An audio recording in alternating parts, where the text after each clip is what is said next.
Magandang araw po sa lahat. Magbabahagi lang ako ng kakaibang pangyayari na naranasan ng misis ko. Tawagin niyo na lang akong Ramon, Sir Neb. 44 anyos. Ang kwentong ito ay tungkol sa pagkamatay at muling pagkabuhay ng asawa kong si Mayet. Taong 2016 nang nangyari ito. Eleksyon noon at nagkakampanyahan pa, kaya maingay ang mga kalye dahil sa jingle ng mga kandidato. Naglalaba sa likod si Mayet. Nag-iigib siya ng tubig noon sa puso nang madulas siya sa sahig na may lumot. Nabagok ang ulo ni Mrs. Wala ako noon sa bahay, Sir Neb, dahil naka-duty ako sa pinapasukan kong pawn shop. Mga bata lang ang kasama niya na hindi pa narinig ang pagbagsak niya dahil sa lakas ng tugtugan ng mga nangangampanya. Ang sabi ni Mrs., nagulat na lang daw siya dahil nasa isang lugar siya na malapit sa ilog. Hindi raw niya maaalala na nadulas siya. Ang naaalala lang daw niya ay may buhat siyang isang timba. Pagkatapos ay naroon na siya sa malapit sa ilog. Nawala na rin daw yung hawak niyang timba. Linga raw siya ng linga at tinatawag ang mga anak namin. Pero walang lumalapit sa kanya. Kinakabahan na raw siya noon at pinagkukurot ang sarili para lang magising. Iniisip daw kasi niya na panaginip lang ang nangyayari. Sinampal-sampal pa raw niya ang sarili. Pero pagkamulat niya ay naroon pa rin siya sa may ilog.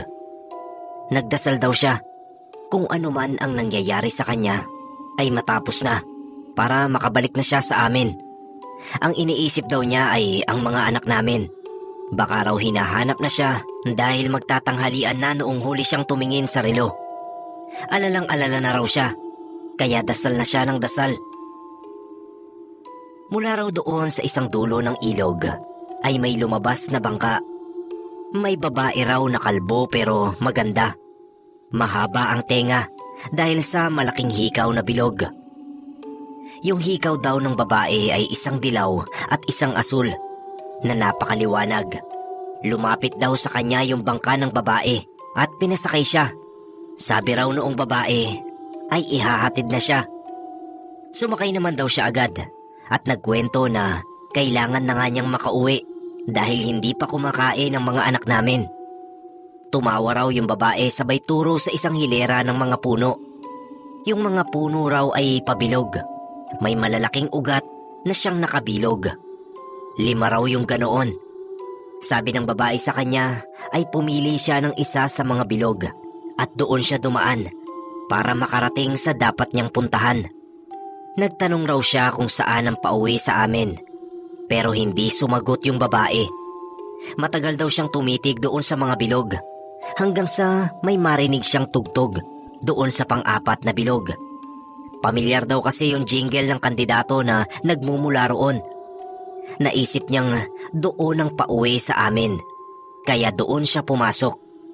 Pagpasok daw niya sa bilog ay nagulat siya dahil may mga taong nakapaligid sa kanya.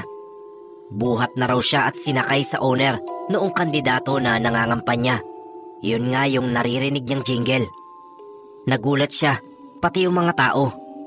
Patay na raw kasi talaga si Mrs. noong buhatin. Asul na ang mga labi at wala ng pulso. Papauwi pa lang ako noon dahil tinawag sa akin ng pinsan kong kapitbahay din namin ang nangyari. Nakita raw ng panganay namin na nakahandusay na ang mama nila, kaya tumakbo sa pinsan ko. Ang laking milagro ng nangyari, Sir Neb.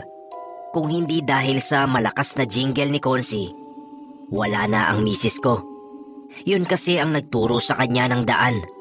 Loyal na loyal kami ngayon kay Consi kasi utang namin sa kanya ang pangalawang buhay ni misis. Sana manalo siyang mayor sa isang taon.